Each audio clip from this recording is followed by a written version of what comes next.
Now let's see the more details. When we create a new React project, we will see these files. The package.json file should have recognizable like through a Node.json environment. Package.json when we are all the dependency projects metadata is created. The source folder has a component of CSS uh, styling. Uh, this is the main folder source. Here we have all the code. Then there is a public folder, then contains by default. There is also a public for in the public folder it contains only one file by default, and there is HTML.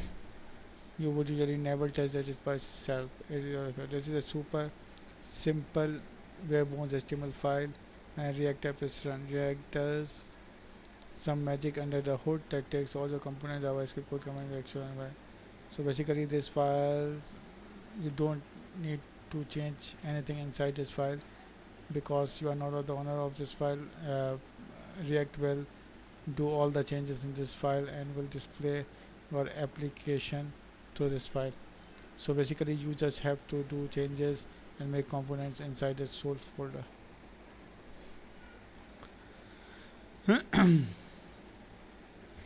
So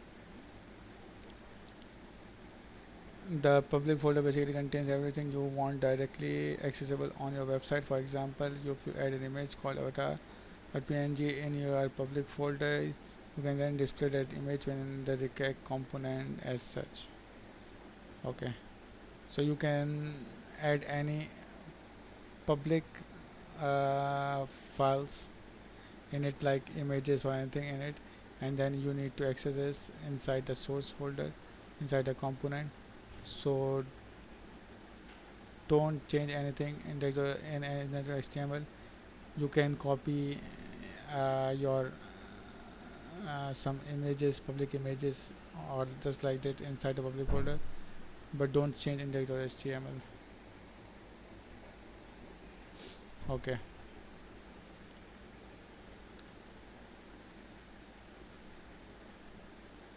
While this may seem weird because your component lives inside the source folder and not the public folder, the reason it works because the magic lives in the same folder as index.html, and the index.html is your React code actually ends up.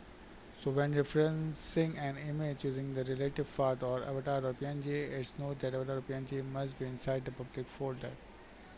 Okay, now let's back in time. Next.js. So far we have discussed in React and all its front-end capability, but what about backend? Like not a backend framework. So if you wanted to create your own API backend, you would have to set up your separate project using something like Node.js and Express. This is however cumbersome, as if the backend and front end are for the same project, you likely have a lot of code that can be reused and shared across the two. Additionally, maintaining two projects is always harder than maintaining just one. Now let's enter Next.js. Next is a meta framework for React. What does this mean? Well, React itself is a framework for building web apps. Next, on top of is a framework of React that also introduced few additional features that React did not have. So Next.js is built on top of React. So if you are using Next.js, it means you are using all the all the capabilities of React, and then on top of that, Next.js provide more capabilities.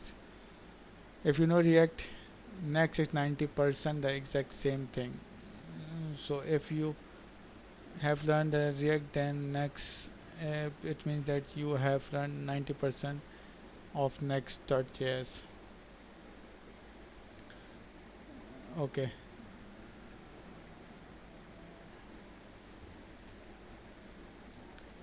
So basically Next allow you to write both front and back end code in a single project. You build your front end using React and write your backend API endpoint in a similar syntax as using Express, but all in same project. Secondly, Next makes creating multi-page web app very easily. React was originally designed to help create a single page application. We call it SPS also, and components are great for that. But what if your website has multiple pages, for example, and web.io slash about and tracks, etc.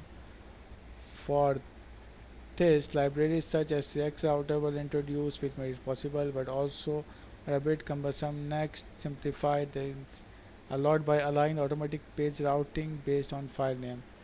So, React routing, React is basically made for single page application, but we can add some libraries to make it multi-page also. But next is basically more focused on multi-page application, and it have very simplified routing. We will see it.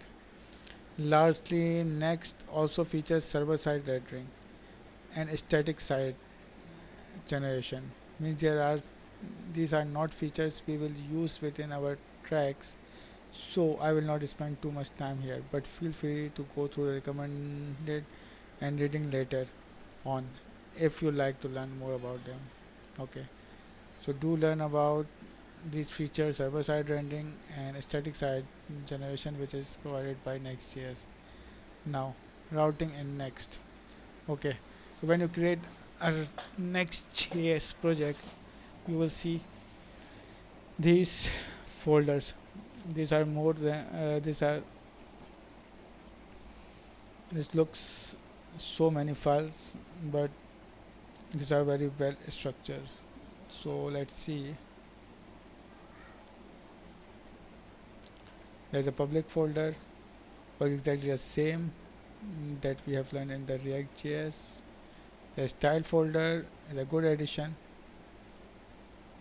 providing dedicated spot for all your CSS files. The pages is what's great.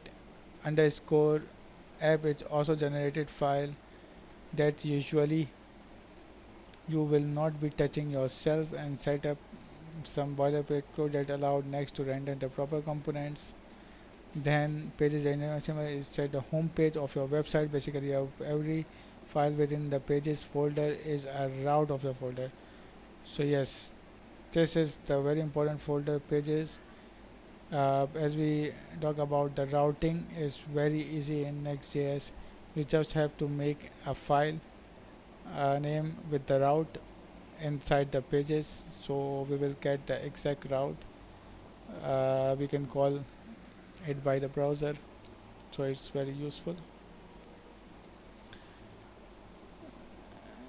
So index.file are the main file, therefore pages at index.js is the view that will load up on when you first open your website. It's just like any other normal website where we have just opened the HTML or the PHP or any other index file. Here we will call index.js inside the pages index.js file.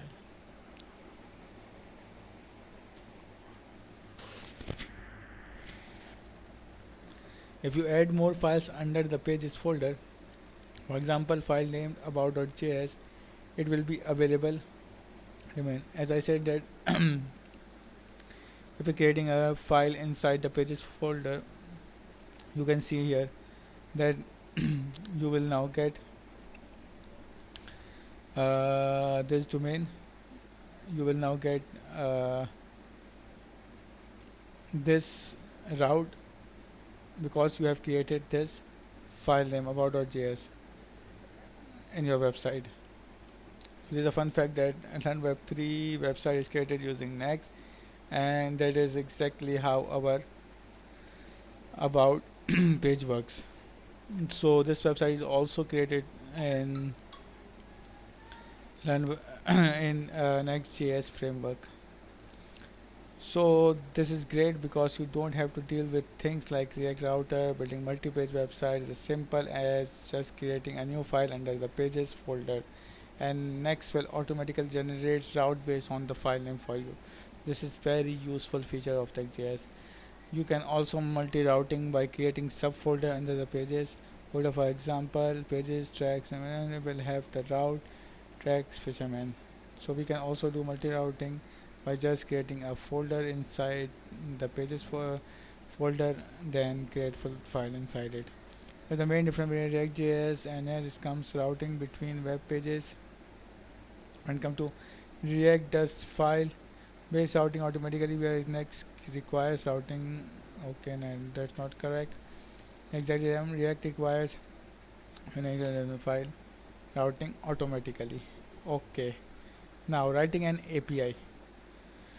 There is one special folder under pages, however, which was auto-generated. The pages/API folder, unlike regular pages, which under HTML views anything under the pages API folder, acts as an API endpoint. So inside the pages folder, there is an API folder also, which will not work as a route. It will be worked as a API endpoint. Let's look at the auto-generated API hello.js. Excuse me. So there is the function inside the hello.js, which just returning the name, which I said is post 200.